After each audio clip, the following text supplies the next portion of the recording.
Bueno, pues buenas noches, mucho gusto. Yo soy el doctor Eric Alberto Canchero acá. Soy cardiólogo y cocarrera física. Entonces vamos a ver, ya después de ver todas las pláticas con fibrilación auricular, qué es, el tratamiento, cómo se aborda, cómo se trata, pues vamos a ver un paso más en la estrategia de tratamiento, que en este caso son dispositivos oclusores de orejuela izquierda, específicamente Watchman, y un breve acercamiento al procedimiento.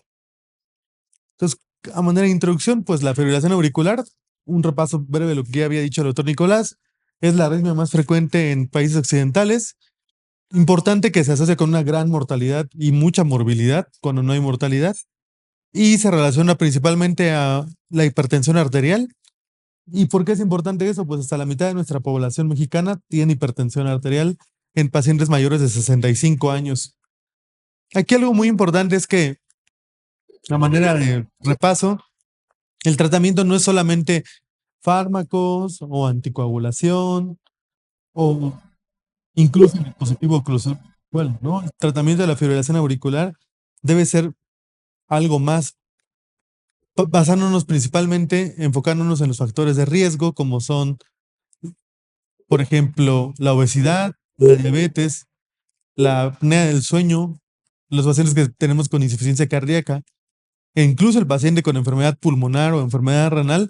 Todas estas van a llevar a conducir a fibrilación auricular. Incluso vamos a ver ahorita, más adelante, que se llega a contraponer en estados extremos. Por ejemplo, nosotros tenemos, ya como había dicho el doctor Nicolás previamente, ciertos pacientes que no son candidatos a anticoagulación por alguna razón y ciertos pacientes que van a precipitarse o que van a tener contraindicación para la misma por sangrado. Justamente el paciente con enfermedad renal crónica es un paciente que precipita ambos estados, hipercoagulabilidad y sangrado. Entonces, vamos a ver que dentro del tratamiento, pues vamos a dividir los factores asociados en dos, en reversibles y no reversibles. Por ejemplo, ya pacientes con historia familiar conocida como fibrilación auricular, que ya se hayan descrito alguna mutación de algún genotipo que ocasione fibrilación auricular, la edad son los principales factores. Dentro de los que nosotros tenemos, existen reversibles, que son la mayoría de todos, pues el buen control de la diabetes, hipertensión, control de la obesidad, la falla cardíaca, disminución de ingesta de alcohol, van a disminuir la prevalencia de esto. Entonces, ¿dónde estamos nosotros? Pues nosotros correspondemos a la población de Latinoamérica y Caribe, en el cual vemos más o menos que hay una prevalencia de 430 por millón de habitantes que tenemos. Aquí, muy importante para lo que estamos nosotros tratando, que el primer caso, que es un paciente con fibrilación auricular, siempre tenemos que ver cuál es la causa. Vamos a dividir la fibrilación auricular en dos etiologías. La que es por afección valvular. Por ejemplo, es el ejemplo más representativo de ese grupo de pacientes, la fibrilación auricular de causa reumática. Vean que esa es la típica apertura en boca de pescado que causa la valvulopatía reumática. Y simplemente es una causa degenerativa. Vean cómo el anillo valvular es el que está calcificado, pero no encuentro otra cosa más grave. Entonces, por lo tanto, vamos a ver que la respuesta a la anticoagulación oral, o como decimos ahora, anticoagulantes orales directos, antes NOAC, no va a verse en los pacientes que tienen una prótesis principalmente mecánica o que tienen enfermedad reumática predominantemente con lesión de estenosis, que es el ejemplo que vimos del lado derecho.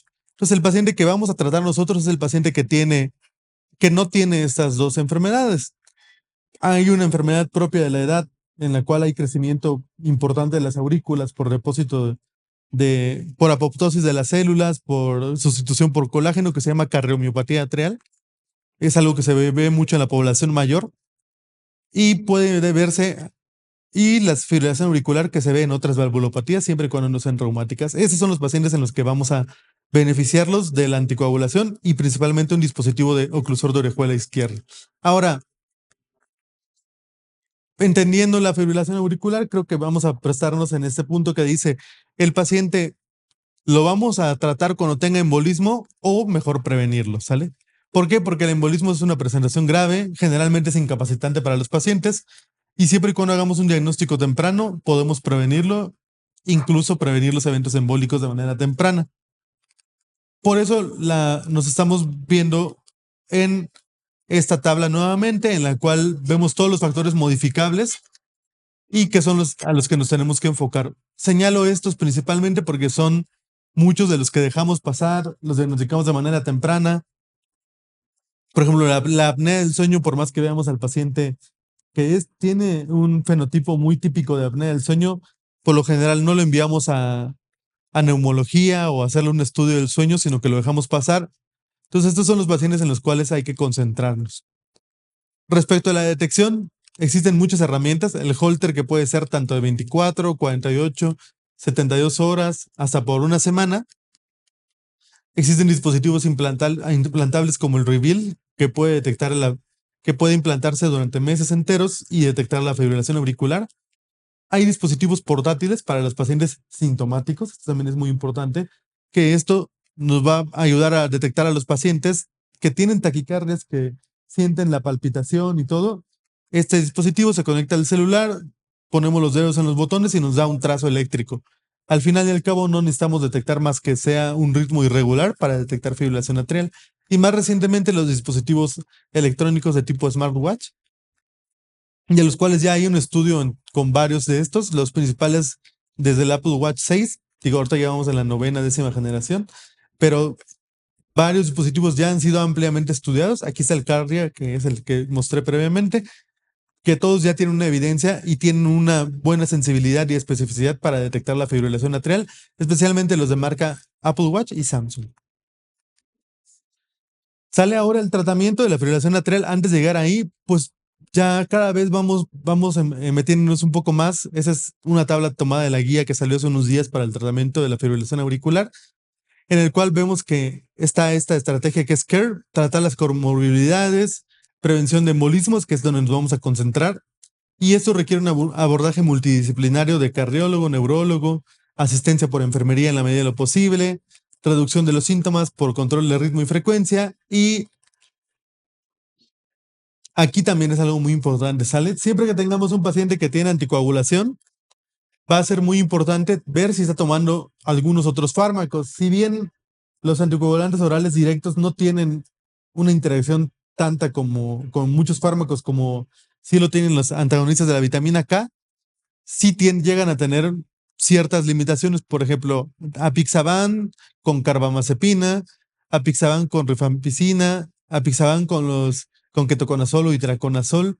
Entonces, cada uno tiene sus distintos fármacos con los cuales hay que evitar la interacción siempre y cuando podemos reducir la dosis de apixaban porque incrementa su biodisponibilidad. En todos es muy importante el jugo de toronja, vean, especialmente de esta marca, St. Johnson Wort. Entonces, ahora, yendo al punto que nos compete la plática, ¿qué hay del oclusor de orejuela contra los anticoagulantes orales directos, no? Pues la verdad, en el punto primario de este estudio, que es básicamente el EBC y la muerte cardiovascular, vemos que no hay mayor diferencia entre el oclusor de orejuela y el uso de anticoagulantes orales directos. Salen las características de los pacientes, son bastante similares. El chat-VASc en los dos grupos era igual. Se propusieron pacientes iguales en ese estudio y los resultados fueron iguales. Eso significa que no es inferior al estándar que utilizamos generalmente, que es la anticoagulación oral. Si bien en este momento su recomendación en las guías es 2B, es porque no tenemos una gran cantidad de estudios o de una población mayor. Sin embargo, hay varios estudios ahorita que se están corriendo, como el Champion AF, en el cual ya se está haciendo una población de más de 3,000 pacientes, comparando estos dos grupos, por lo cual más adelante crecerá la evidencia. Ahora, especialmente la recomendación para el oclusor de orejuela son estos pacientes: un evento cardioembólico a pesar de tratamiento anticoagulante, sangrado mayor que requiere intervención u hospitalización mientras se toma el anticoagulante, enfermedad renal crónica avanzada, en la cual ya está proscrito el tratamiento con anticoagulantes orales directos, y de igual manera, pues el uso de antagonistas de la vitamina K, pues tiende a tener un riesgo de sangrado mayor. También un chat-VASc de más de 3 puntos y un Hasbled de 2 puntos, que son de alto riesgo. Con la combinación de estos lo haría candidato a ser paciente para dispositivo oclusor de orejuela. Y aquí, los primeros estudios en los cuales se validó el uso de el dispositivo oclusor de orejuela izquierda, en este caso el Watchman, fueron los estudios Protect AF y el Prevail. La verdad es que al principio fueron seguimientos de unos 24 meses en los cuales no hay mayor cambio en la evidencia. Sin embargo, siguiéndolos a 5 años, vemos que al menos en el componente de EB6 isquémico, en puntos en azul, vemos que está el dispositivo oclusor de orejuela izquierda. Ya va abriéndose una brecha entre el punto primario que queremos prevenir, que es el EB6 isquémico. Entonces, esa es una tabla de interferencias en la cual vemos que no hay ninguno de estos puntos, ya sea la edad, CHA2DS2 o demás, se inclina hacia warfarina o Watchman, lo que quiere decir que su utilidad es igual, ¿sale?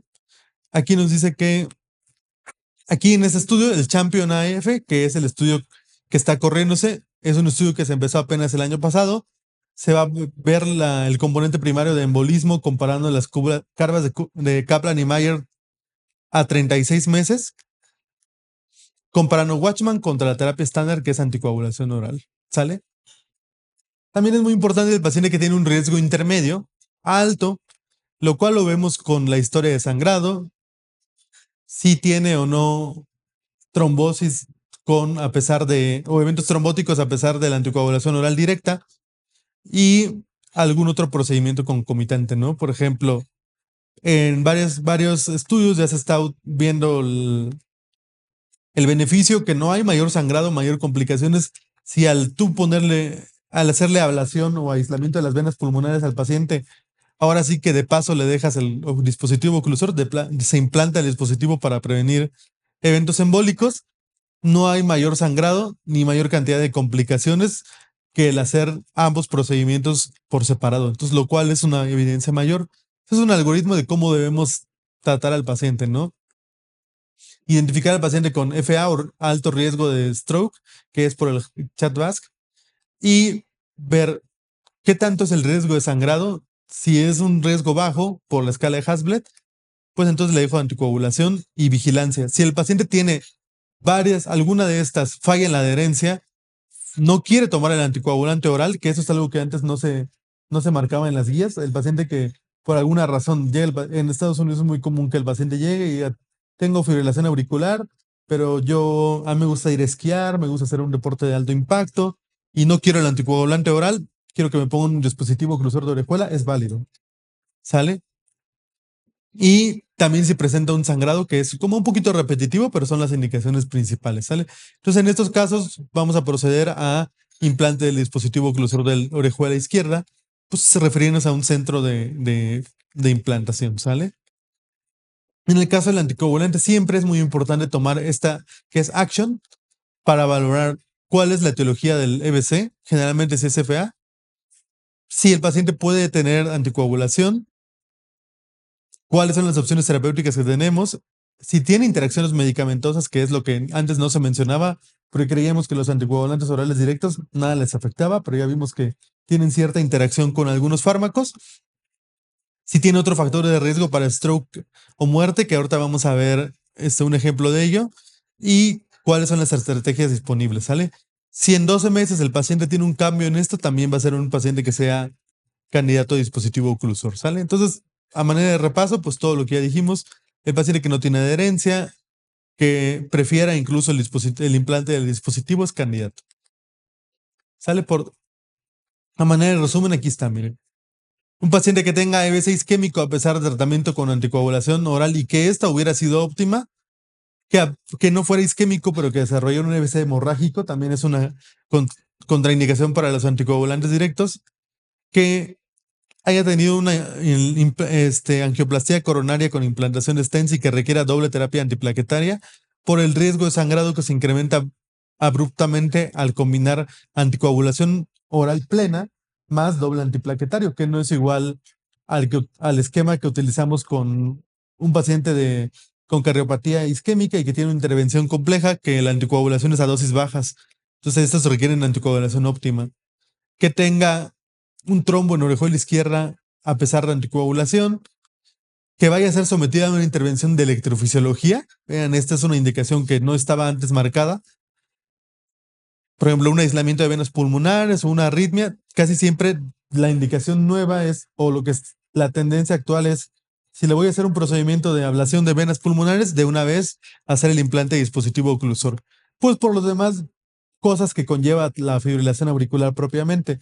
Sabemos que la FA, a fin de cuentas, va a producir más FA y es muy sabido que en el momento en el que se diagnostica o se vuelve clínica la fibrilación atrial, el paciente ya tiene algún daño, algún grado de daño en la aurícula que va a propiciar a que lo desarrolle nuevamente a lo largo de la vida. Otra indicación es el paciente con enfermedad renal, que ahorita vamos a ver un par de diapositivas sobre esto, y sangrado recurrente de algún sitio, principalmente gastrointestinal. ¿Sale? Aquí con la enfermedad renal crónica, pues ahorita vamos a ver, cada uno tiene sus indicaciones, solo lo puse a manera de repaso, no vamos a ahondar en esto, pero el paciente con enfermedad renal crónica, solo tener enfermedad renal crónica, el paciente está predispuesto a tener inflamación crónica con disfunción endotelial, daño endotelial, disfunción plaquetaria y mayor reactividad plaquetaria, lo cual nos lleva a estados de hipercoagulabilidad, disfunción endotelial. Solo por tener enfermedad renal también hay una prevalencia casi de 300% más de FA, lo cual nos va a promover la tríada de Virchow y esto producir trombo. Por lo cual el paciente con enfermedad renal crónica requiere estar anticoagulado. El problema es que todos los anticoagulantes casi siempre tienen una limitación en su dosis y en su indicación. Pero también el paciente con enfermedad renal crónica casi siempre tiene disfunción plaquetaria, daño por toxinas, anemia, un aumento en la producción de óxido nítrico y otras cosas que nos van a producir una mala adhesión y agregación plaquetaria, lo cual va a producir diátesis hemorrágica. Entonces, el paciente con enfermedad renal estrictamente no solo tiene estados protrombóticos, sino también diátesis hemorrágica, por lo cual ambos estados contraindican el uso de anticoagulantes, por lo cual los hace muy buenos candidatos. Entonces, ¿cuáles son los pacientes que debemos ver? El tratamiento entonces nos lleva a que después de haber pasado por anticoagulación oral y el control de ritmo y frecuencia, tener en cuenta los otros estados. El paciente con hipertensión, que requiere metas muy estrictas, el paciente con insuficiencia cardíaca, que requiere tratamientos específicos, obesidad, diabetes, apnea del sueño, que no lo tomábamos mucho en cuenta, actividad física y el disminuir el consumo de alcohol. Entonces vamos a ver. Paciente con fibrilación atrial. Entonces, ¿qué paciente va a ser candidato? Paciente con fibrilación atrial independientemente del patrón clínico. Si es de reciente inicio, persistente, permanente y que tenga alguna de las cosas que ya vimos previamente. Enfermedad renal crónica, un sangrado activo, hemorragia, demás. Ahora, hay pacientes, y esta es una cosa que quise poner porque es muy común que digan, hay una segunda causa de EBC de origen cardioembólico que es el foramen oval. Y van a escuchar mucho, o yo he escuchado mucho en congresos donde alguien dice, no, pues este paciente llegó por foramen oval, etc. Y el comentario de alguien del público es, pues el paciente tenía foramen oval, pero a los 6 meses hizo fibrilación auricular, o sea, como que acusando al FA del foramen. La verdad es que los dos pueden producir EBC, pero hay maneras de diferenciarlo, ¿sale? Si yo tengo un foramen oval y un aneurisma del septum interatrial, entonces, ¿qué voy a hacer para distinguir o para saber si este EBC fue altamente probable por el propio foramen o en realidad hay algo muy escondido? Y aquí está la respuesta. Hay una combinación con este score que se llama Rowe, en el cual entre más puntos tenga, más probable es que el EBC sea asociado al foramen oval. Y esto es la ausencia, básicamente se trata de la ausencia de factores de riesgo cardiovascular, que son los que precipitan la fibrilación atrial. No hipertensión, no diabetes, no historia previa, no es fumador y el infarto sea cortical. Es muy común que el infarto predominantemente sea cortical si es por foramen oval. La edad también la presentación generalmente es entre la cuarta y quinta década de la vida cuando son por PFO y entonces cuando tiene más de 7 puntos, la probabilidad de que tenga un stroke por foramen oval, entonces es alta, ¿sale? Y esto lo voy a sumar al algoritmo de Pascal, que es que es con la combinación de los factores del Rope con la presencia o no de un aneurisma del septum, más un foramen oval amplio, que se define por un paso de más de 20 burbujas durante la inyección, que es como el ejemplo que vimos, y entonces nos vamos a enfocar más hacia acá. Caso contrario, el culpable puede ser otro y es donde debemos que incrementar las estrategias de búsqueda por dispositivos electrónicos implantables de fibrilación atrial. Aquí, eso es algo que nosotros hacemos últimamente, que es el strain del atrio izquierdo. Te predice tempranamente el desarrollo de fibrilación atrial. Por ejemplo, este paciente de la derecha es un paciente que todavía mantiene ritmo sinusal, pero el strain está muy bajo. Muy seguramente este paciente está haciendo eventos de fibrilación atrial. Aquí es muy fácil acusar a esta aurícula de la causa del EBC, cosa que no pasa con esta aurícula, que es de tamaño normal, y aparte de eso su deformación es completamente normal. El valor de corte que utilizamos es 16, ya se ha ido disminuyendo. Por debajo de 16, la aurícula ya está funcionalmente anormal, aunque no tengamos la fibrilación auricular manifiesta, y es cuando debemos sospechar. Entonces aquí le incrementamos algo más. Un paciente que tiene Hadbled o Chat-Basque alto con un strain del atrio anormal, muy probablemente el culpable es este. Y ya se ha estudiado que el paciente que tiene un strain de la aurícula muy bajo va a desarrollar fibrilación auricular en algún momento de la vida. Y no solo eso, si ya tenía la fibrilación auricular, muy probablemente va a recurrir en ella. Entonces nos predice el desarrollo de fibrilación auricular, incluso en pacientes con atrios aparentemente de tamaño normal. Se relaciona con el grado de fibrosis ya estudiado en la cardiorresonancia magnética y predice disfunción grave del atrio que requiere ablación y aislamiento de pulmonares. Y cuando está abajo, predice el desarrollo de nueva fibrilación atrial, incluso post-ablación. Entonces, yo creo que cuando es PFO más aneurisma del septum interatrial, la regla de Pascal y el Rope nos van a guiar a ver si este es el culpable. Y si no encontráramos que fuera sugestivo para entonces los invito a incrementar las estrategias para detectar fibrilación auricular, un strain de la aurícula. Hay otro que es el índice de rigidez atrial cuando se relaciona con las presiones de llenado, poquito más estudiado en la falla cardíaca, pero también está cobrando importancia aquí. Y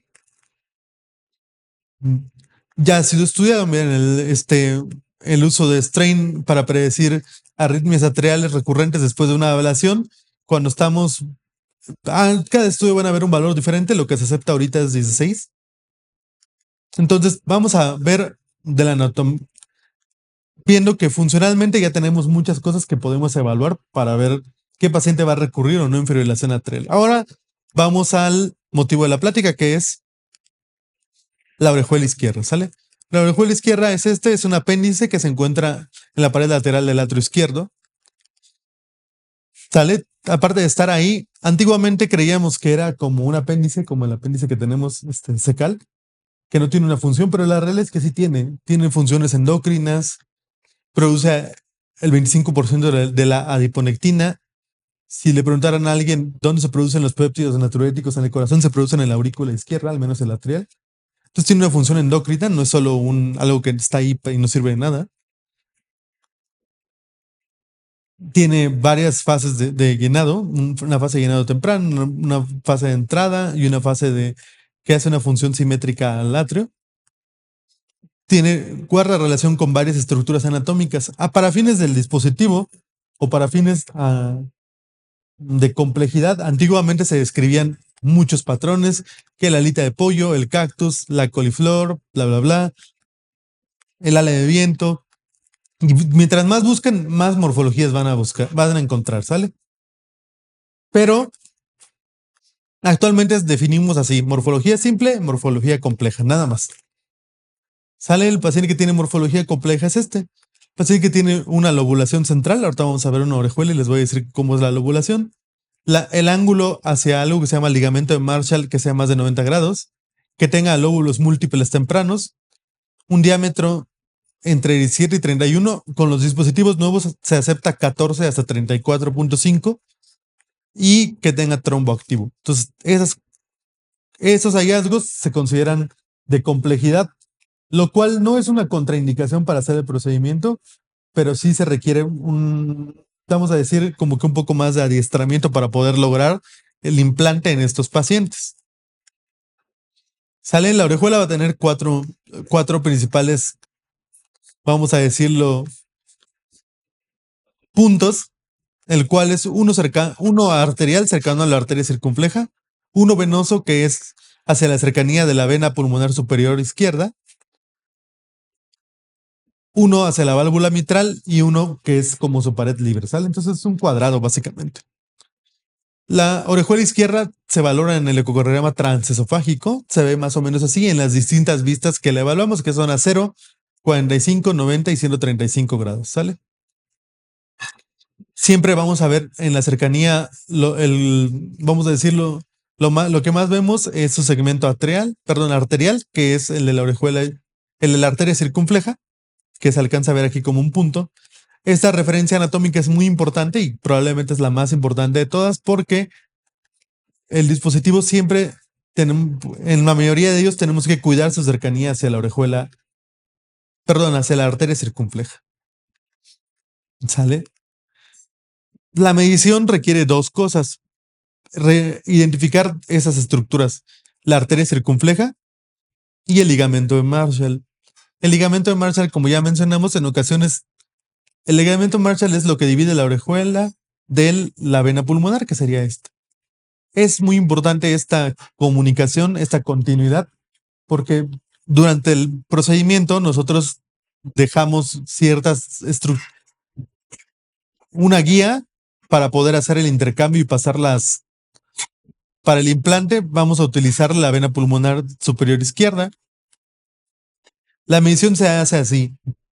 Vamos a poner un punto que va a ir de la arteria circunfleja hacia 1 o 2 centímetros por debajo del vértice del ligamento de Marshall.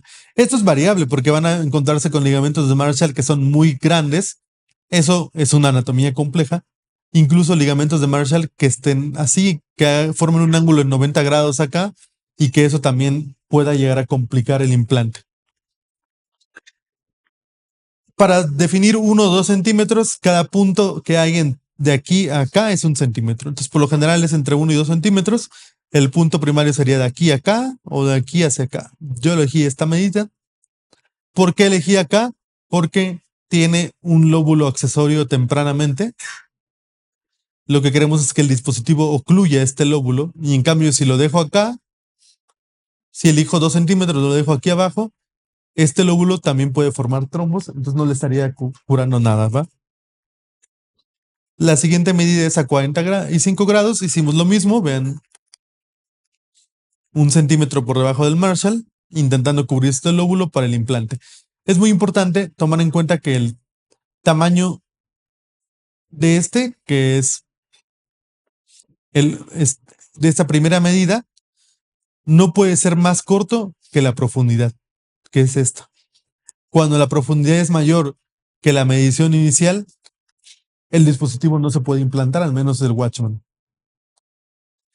Requiere que al menos sea la mitad de lo que mido acá, debe medir la profundidad.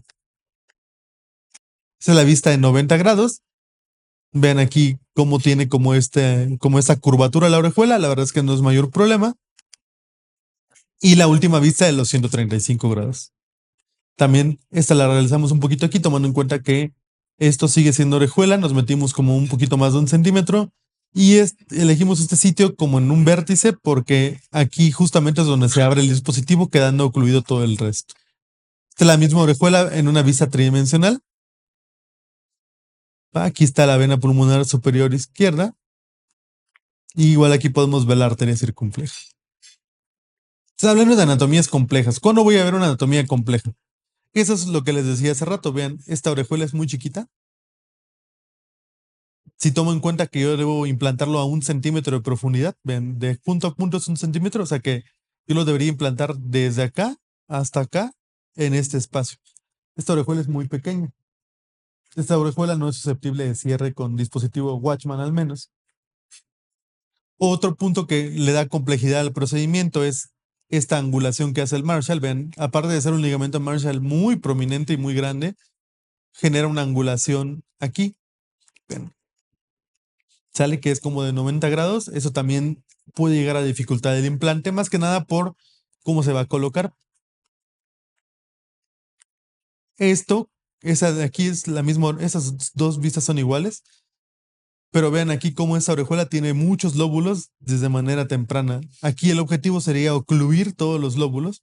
Y aparte de eso, tengo un ligamento Marshall que es sumamente grande. Entonces tiene varios datos de complejidad. Sería muy. Esa es la vista tridimensional de la orejuela. Es esta, vean cómo tiene múltiples bordes aquí, que son los lóbulos, lo cual complica el procedimiento. No lo hace imposible, pero sí lo complica. Sale aquí, vemos que tiene varias cosas.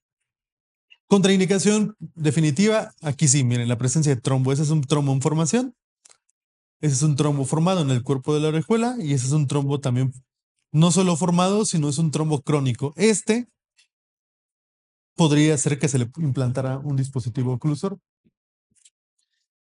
La única indicación es que es dejarlo organizarse, lo cual dura un periodo más o menos de 15 días para que se organice el trombo. Después de eso, el implante puede realizarse con éxito. Ahora, paso a paso desde la vista ecocardiográfica. Lo primero que hacemos es cuando el hemodinamista ya hizo, o el electrofisiólogo ya hicieron la punción venosa, generalmente es femoral venosa. Nosotros localizamos el septum interatrial, que es este.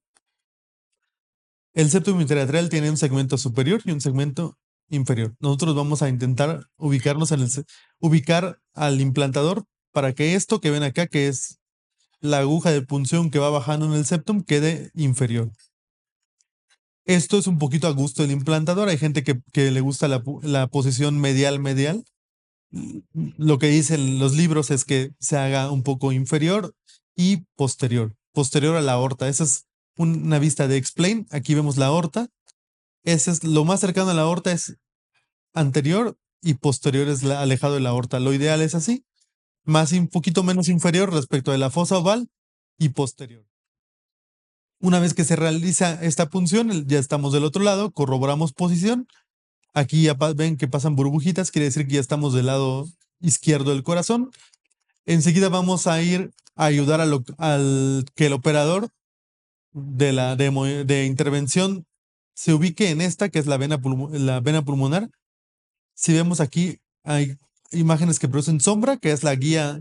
Están pasando una guía ahí para que la guía no dañe la orejuela, por eso buscamos que se ponga acá, para que al momento de pasar catéteres, como la pared de la orejuela es de menos de 2 milímetros, no la perforemos con el paso del intercambio de guías. Posteriormente, ya que ese intercambio, vamos a colocar un pigtail acá, que es este, vean este que tiene dos puntitos, el pigtail, y para hacer un disparo. El disparo va a ser así, en el cual vamos a corroborar las mediciones que nosotros hicimos por ecocardiografía, se correlacionan con estas para poder hacer el implante. Esa es una vista oblicuo izquierda que se correlaciona con la vista de 45 grados del eco transesofágico, así como la de 0 grados va con la AP cráneo, la 90 grados con la oblicua derecha 30 y la 135 la caudo que estábamos viendo acá. Ahora, para el dispositivo, podemos implantarlo en una orejuela que mide desde 14 hasta 31 y medio, ¿sale? Porque aunque hay dispositivos de 35, no lo puedo implantar en una orejuela de mayor tamaño porque requiero hacer algo que se llama compresión. Quiere decir que yo meto ese dispositivo que mide 27, P27 de aquí a acá, pero dentro de la orejuela se va a hacer más chico. ¿Por qué? Porque al expandirse dentro de la orejuela queda apretado, que nosotros le llamamos compresión, y eso evita que el dispositivo se pueda expulsarse o migrarse, por lo cual no podemos ir más allá. La compresión ideal es de 10 a 30% y eso se obtiene, ahorita vamos a ver, hacer una regla de 3, ¿va? Por ejemplo, ya después de que vimos se introduce el dispositivo y va a formar esto. Este dispositivo, esta parte de aquí que ven como en forma de bolita, se llama bola flex, que es la que se va a ir liberando y abriendo para dejar el dispositivo, que sería este, en esa posición. Lo que yo busco es que el dispositivo no quede muy hacia afuera, se llama hombro, y que ahora sí, esta orejuela medía 30 milímetros y el dispositivo que pusimos, perdón, 27 milímetros, y el dispositivo que pusimos fue un 31. Entonces yo valoro esto, que es la compresión. Inicialmente tenía una medida de 31, que es el 100%, 25% a cuánto porcentaje corresponde. Es una regla de 3. Más o menos quedó con 28% de compresión.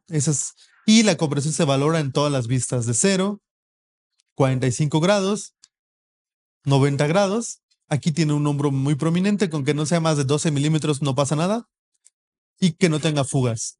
Y a 135 vemos la compresión, todas fueron iguales. O sea, el dispositivo quedó un poquito aplastado, que es lo que buscamos, y finalmente se libera y se ve de esta manera en la vista 3D. ¿Sale? A manera de conclusión, la fibrilación atrial produce más secuelas y discapacidad que otras formas de evento cerebrovascular. Se asocia con otras cosas como deterioro cognitivo y demencia. A pesar de ser la forma convencional de tratamiento, el binomio con anticoagulantes orales directos y antiarrítmico tiene mayor tasa de riesgos y complicaciones que el procedimiento, que es que la tasa de implante del procedimiento es casi de 100% en manos de un experto. La técnica de aislamiento de venas pulmonares y cierre del apéndice atrial ofrece una eficacia mejor y reducción de riesgo de IBC cercano a 100%.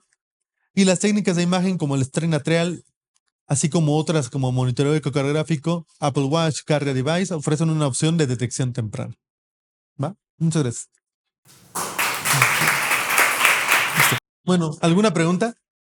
Gracias. Antes que nada, felicidades. Ay, gracias. Fue muy interesante el tema y lo que me llama la atención es el paciente entonces puede elegir si se anticoagula o no, ponerse la orejuela. O sea, me refería que si es alguien que tiene una actividad intensa y todo eso y se niega la anticoagulación, entonces de entrada podemos irnos directamente a este. Sí, fíjese que como tal ya hay varios estatutos. La tabla que les mostré la saqué de un estatuto que se publicó hace un par de semanas en la Sociedad Europea de Cardiología. Y nos dice eso, si por elegibilidad del paciente el dispositivo puede ser implantado. Si el paciente quiere, se le puede implantar. Por lo general, como se trata de una arritmia diagnosticada, en la medida en la que se pueda, yo le hago un ecocardiograma completo, le hago un strain de la aurícula. Si la aurícula tiene un strain bajo, incluso intento hacerle el aislamiento, aunque sé que va a regresar, y le pongo el dispositivo. Si él quiere, yo puedo ver al paciente contrario, un paciente que tiene un strain en la aurícula normal, tamaño normal, es primera vez, que podría decir, seguramente la tasa de éxito de la ablación o el aislamiento de venas pulmonares va a ser del 100%, pero si él quiere el dispositivo, se puede implantar. Sí, además, Pati, de que el paciente realmente la tasa de ablación, ahorita todavía no alcanzamos el 100%. O sea, aproximadamente es entre el 60 y el 70%, dependiendo si es fibrilación auricular, paroxística, persistente. Entre más tiempo tenga la fibrilación auricular y más características, dilatación, algunos otros parámetros, menor el porcentaje. Y tiene una posibilidad también de desarrollar nuevamente fibrilación auricular y se necesitan solamente unos cuantos segundos para generar un embolismo. Entonces, por eso es que sí se puede colocar. Yo creo que a futuro se van a colocar muchos más dispositivos de los que se colocan actualmente.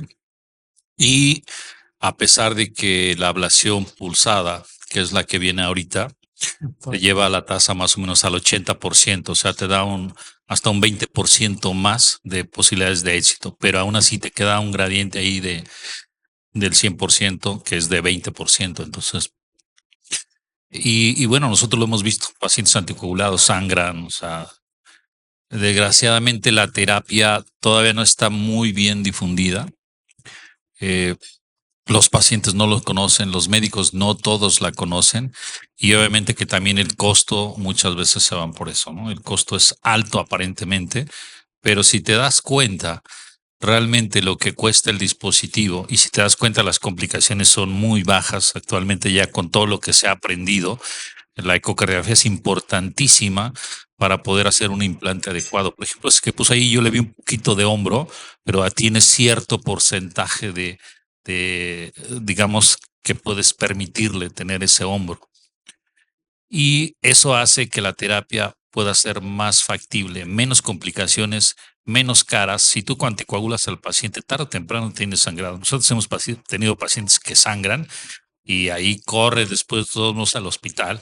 Entonces se convierte en otro internamiento y otro gasto. Y además, algo que mencionábamos casi desde la primer plática, el dispositivo ahí ya está colocado. Obviamente requiere unos meses de tratamiento con antiagregantes plaquetarios, pero después de eso, ahí está el dispositivo, ya está colocado. Ya no es necesario que el paciente verifiquemos si te toma o no el anticoagulante. Y cuando tú le das el anticoagulante al paciente, todavía hay que verificar que sí se lo tomó. Oh, gracias. Yo lo veo desde el punto de vista del objetivo y para la nueva población que tenemos, que todo el día subiendo, bajando, y hay pacientes que, pues aunque tengan la capacidad económica, no se van a tomar el medicamento. O sea, incluso me quedé viendo y digo, si yo tuviera fibrilación, yo me lo haría. O sea, no tengo tiempo para estarme tomando el medicamento y se me va a olvidar. A eso es a lo que voy. Entonces, realmente es para mí, al ver todas las ventajas que tiene y que te evitas la anticoagulación, realmente yo me iría como la primera elección. Sí. Así directo, o sea, ¿para qué me complico la vida si se está hablando de que ya hay gente que lo hace de forma pues rutinaria y que el índice de complicaciones es menor? Sería Sí, algo muy bueno de entrada. sí, la verdad es que la evidencia es creciente respecto a la estrategia de implante del oclusol. Pues hay centros de alto volumen y también hay pues países, ¿no? En Estados Unidos vas a hacer el procedimiento y le pones el oclusor, ¿no? O sea, ya la estrategia de tratamiento conjunto es ya algo muy común y cotidiano.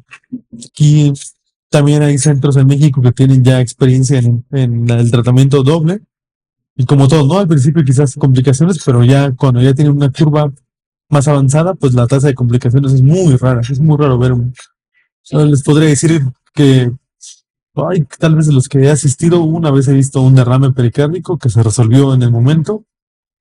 Se vigiló, se resolvió, se puncionó y listo. Y los beneficios que tienen son muy buenos. No, nunca he visto una complicación en las que se describe como migración del dispositivo o algo así. Sí los hay. De hecho, hace poco escuché de un caso, pero es muy raro, ¿no? O sea, porque todo está en la planeación. O sea, si tú mides bien el dispositivo, lo eliges bien, como los ejemplos que les mostré, es una orejuela así chiquitita, pero si el paciente tiene fibrilación auricular y lo requiere, pues hay estrategias, ¿no? Para poder realizarlo. Pues aquí es sobre todo el hecho de la cantidad de pacientes que vemos con EBCs, con secuelas graves. Hay gente muy joven que las tiene. Acabamos de tener uno que está hemiparético totalmente. Y es alguien que podía haberse prevenido. Entonces, como bien dice Nicolás, como dijo en la plática, es pues concientizar a la gente que va a perder más. Sí. Realmente. Las secuelas neurológicas, la terapia, una visitadita a la terapia de 10 días, con eso ya pagó el equipo. Positivo. Está en promedio en 60,000 por día sin intubar. Y eso una terapia más tranquila, más o menos. Sí, la verdad es que sí. Y como por eso decidí poner los ejemplos del principio, traté de poner las causas más comunes de EBC cardioembólico. Y la realidad es que el que deja más secuelas sin duda es fibrilación auricular. Sí. De hecho, por ejemplo, hoy justo el último caso, el último ejemplo del paciente con foramen oval, lo vi hoy en la mañana y sí tiene una secuela leve en la visión del lado izquierdo, pero nada más, ¿no? Y la causa fue un foramen oval, paciente joven, todas las strain, todo lo demás normal, sin factores de riesgo. O sea, claramente era un EBC por foramen, pero enseguida se ve que la secuela no es tanta. Si hubiera sido un EBC por un trombo por FA, seguramente no sería el mismo paciente, estaría con hemiparesia, mayor tasa de secuelas y cantidad de secuelas. Sí, es que el trombo que pasa a través del foramen oval generalmente es más pequeño, dependiendo del foramen oval. y obviamente el trombo de la aurícula izquierda generalmente es grande. Entonces te va a ocluir como la plática que vimos con Coutinho, ¿no? Arterias generalmente cerebral media y posteriormente, posiblemente se vayan a las posteriores o algo, pero generalmente, incluso puede pasar por una vertebral, pero casi siempre agarra el camino pues más amplio, ¿no? El que tiene más. Esto, obviamente, hay pacientes que tienes que reevaluar y quizás algunos van a seguir con anticoagulación, pero es el menor. Y ahora, respecto en el porcentaje de protección, pues desde la primera vez presentamos los estudios que hablan de que se hicieron prácticamente comparativos de no superioridad y prácticamente te da lo mismo. O sea, anticoagular al paciente con rivaroxaban o cualquier otro tampoco te deja al paciente libre de embolismo. Aún así, aunque se lo tome, aunque esté continuamente con el fármaco de manera continua y responsable, todavía hay un riesgo porque no anticoagulamos al 100%. Entonces, pensar que la anticoagulación te anticoagula al 100% es un error. Y pensar que el cierre de orejuela te va a anticoagular al 100% también es un error. Pero la realidad es que sí son equiparables. Y cada vez los estudios lo van a demostrar más. Eso es, o sea, todo apunta, los países desarrollados lo están haciendo. En los países subdesarrollados siempre el tema es el dinero. Pero si después te vas a la realidad, te das cuenta que gastas más. Cuando haces un análisis de gasto a nivel nacional, vas a estar gastando más dinero en todo lo que es anticoagulación, pero sobre todo en las complicaciones de la misma anticoagulación. Un paciente de los que nosotros vemos en terapia intensiva o en piso son pacientes que tienen multifarmacia. Entonces, esta es una forma también de ir eliminando la multifarmacia. Tienen AINES, pues, llegan con AINES, llegan con un montón aparte, todo lo que toman y tienen sangrado. Muchos no saben que o no se les informa, aunque se les informe, se les olvida que si están tomando anticoagulantes tienen que ser muy precavidos en AINES y toman AINES y entonces se potencializa y llegan sangrando. Hoy tuve un paciente que tuvo sangrado y no es, y tiene dosis de 2.5, es por otra causa, no es por fibrilación auricular, aún 2.5, que es una dosis muy baja, tuvo sangrado. No es FA, o sea, no le voy a poner un oclusor, no es por otra cuestión. Pero esos pacientes, y de igual manera, en el cierre de foramen oval aplica lo mismo, o sea, hay que cerrarlo. O sea, y esos pacientes nosotros los estamos estudiando con Doppler. Hoy vimos una paciente con posible foramen oval que le va a hacer el eco aquí, mi estimado, transesofágico, quizás mente o burbujas, y seguramente pasa algo. Y esa paciente tiene secuelas. Posiblemente está pasando a través del foramen oval. Si el foramen oval está permeable, hay que cerrarlo. Entonces igual, ya no te puedes ir con anticoagulantes porque ¿cuándo vas a mejorar la insuficiencia venosa? O sea, es imposible que la tengas al 100%. Esos pacientes casi nunca mejoran al 100% y siguen teniendo ahí la potencialidad de embolismo por trombosis venosa. Entonces un cierre de orejuela que son cierres, un cierre de foramen oval que son dispositivos especiales y que también son de fácil colocación, mucho más fácil que la orejuela. Entonces todo está apuntando hacia el intervencionismo para solucionar este tipo de cosas. Sí, la verdad es que igual con foramen es muy sencillo. Antes, con los primeros dispositivos solo Amplacer, ahí sí hay uno que otro que llega a tener su limitación, pero con los dispositivos nuevos, casi el 100% de los foramen se pueden cerrar. La verdad es que no hay como que no tratamiento. Sobre los tamaños de los dispositivos, hay que el más grande que maneja, pues Watchman 35. En algunos centros lo que a veces hacen es que cuando es muy grande, llegan a usar 2 dispositivos y sin Watchman. ¿Usted qué opina sobre eso? Que no hay como una evidencia sólida.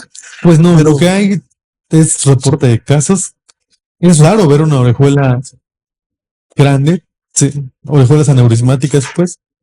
Generalmente la etiología es reumática, también hay que tomar en cuenta eso. Sí, ha pasado que no se hace una evaluación adecuada previa al implante, que el paciente incluso llega a la sala de hemodinamias, le hacen el eco transofágico y sorpresa, ¿no? 42 milímetros de diámetro de la orejuela.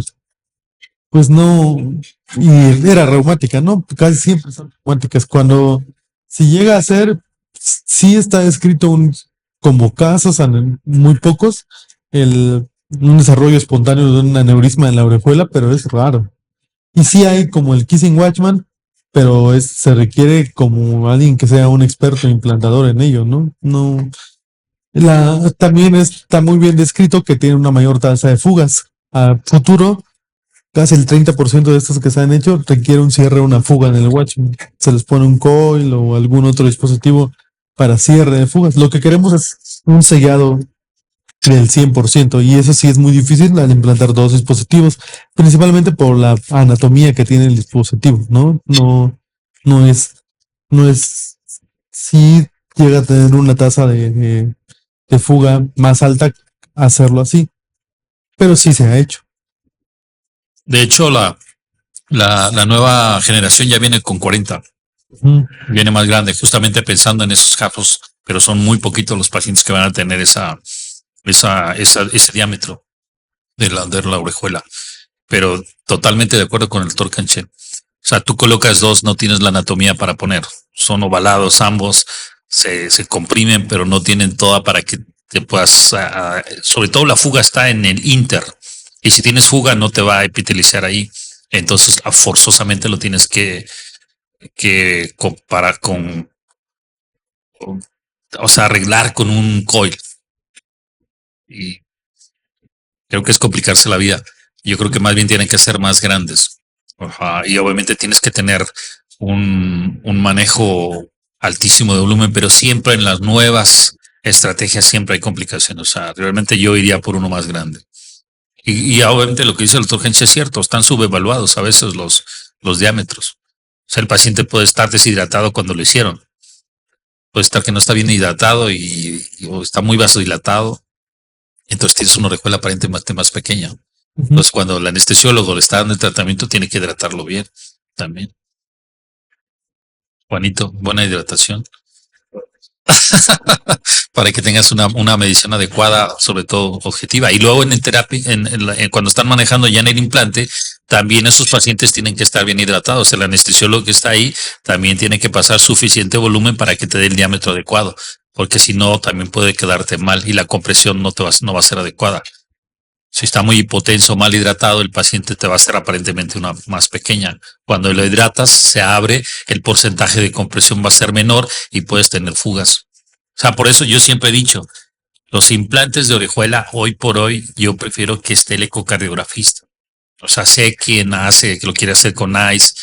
Y lo repito, yo he manejado el ICE por muchos años, pero no, o sea, te quita más tiempo. Es un equipo es un trabajo de grupo. Es un trabajo en conjunto, incluso para el hombro. O sea, todas esas cosas es más fácil que estés manejando el eco a una persona externa. Tienes la 3D. La 3D te da muchos datos también para poder ver que está teniendo un buen cierre. Realmente es en grupo. O sea, la gente que entra ahí tiene que estar todos bien comprometidos a qué es lo que estamos buscando, el anestesiólogo, el ayudante, el implantador, el ecocardiografista. Últimamente convivo ya casi siempre con Patti y vemos muchos pacientes en terapia intensiva y tienen de todo. O sea, tienen componentes inflamatorios elevadísimos. Entonces esos pacientes no van a ser el mismo escenario que tienes en ese momento al escenario después de que controles todas las comorbilidades, ni el estado de hidratación, ni la evaluación de la insuficiencia tricuspidia, mitral y todo lo que puedan tener. Entonces es una evaluación inicial y una evaluación futura. Entonces, eso es lo que nos diferencia de al menos como mexicanos. O sea, yo que he ido a Estados Unidos y veo, muchos de ellos ya no hacen nada. O sea, ya nada más llegan y ahí le ponen el Watchman. O sea, no le hacen eco transesofágico previo. Entonces digo, bueno, está bien, respeto lo que ustedes hacen, pero también los casos que he visto de fuga y todo están allá. O sea, los casos que han propuesto ya de trombos y todo, porque se lo encuentran ahí. Y entonces es más difícil evaluar ya al paciente intubado, con anestesia general. Aquí, ¿sabes qué? No, yo tenía una medición de tanto y sobre todo yo soy de la idea que el mismo que hace la evaluación de la orejuela es el mismo que debe estar en el procedimiento, porque él vio el estudio y él sabe lo que encontró. Entonces, si tú le dices, no, mide 35, no, es que yo lo vi de 40, o sea, yo lo vi de 32, o sea, no es otra cosa más que lo que yo vi. Y eso es lo que integración en equipo te da todo el resultado final adecuado. Interesante. los residentes pues tienen mucha experiencia, han visto mucho de esto, no sé qué tanta experiencia tengan realmente, pero sí lo han visto, pero lo importante es ver, ¿no? Primero ver y después ya puedes ir afinando todas las cosas. Pati, ¿alguna otra? Doctora Connie, ¿qué opinas de esto, doctora Connie? Tú que te vas incorporando ahorita al mundo de la terapia intensiva ya como todo un escrita. No, pues la verdad, bastante interesante. Creo que, como comentaba, ¿no? Creo que debería, o en un futuro debería de ser como el procedimiento principal ya en todos este tipo de pacientes. Y pues pensando en cuanto a costos y demás, pues como dice la doctora, ¿no? Pues los días que va a estar en terapia, a lo mejor con las secuelas del EBC, con las secuelas de trombo a donde haya viajado, pues va a compensar o va a ser casi igual o un poquito más que lo que pueda llegar a costar el dispositivo y pues todo lo que va a ahorrar a futuro, ¿no? Entonces creo que pues en un futuro, o bueno, lo más pronto que se pueda debería ser como ya el estándar para tratar la FA y este tipo de complicaciones y pues prevenirlas, no más que otra cosa, y pues evitar bastantes complicaciones. Ahorita que Connie habló de esto, sería bueno, o no sé, seguramente si ya lo hiciste, decirle, si a usted le da un EBC leve, moderado a grave, esto es lo que va a perder. Primero el trabajo. ¿Cuánto dejó de recibir? ¿Cuánto va a gastar? ¿Cuánto le va a salir la terapia? Al año, si se va o no a recuperar. Y al final, creo que se van a espantar del resultado, ¿no? Sería bastante bueno de hacer ese ejercicio, porque pues a mí alguien me preguntaba ahorita, el que quedó en mi parético, oiga, ¿y cuándo voy a retomar mi vida? Pues mostró un infarto, ¿se acuerda? No, pues tiene la mitad del hemisferio. ¿Cuándo se va a recuperar eso?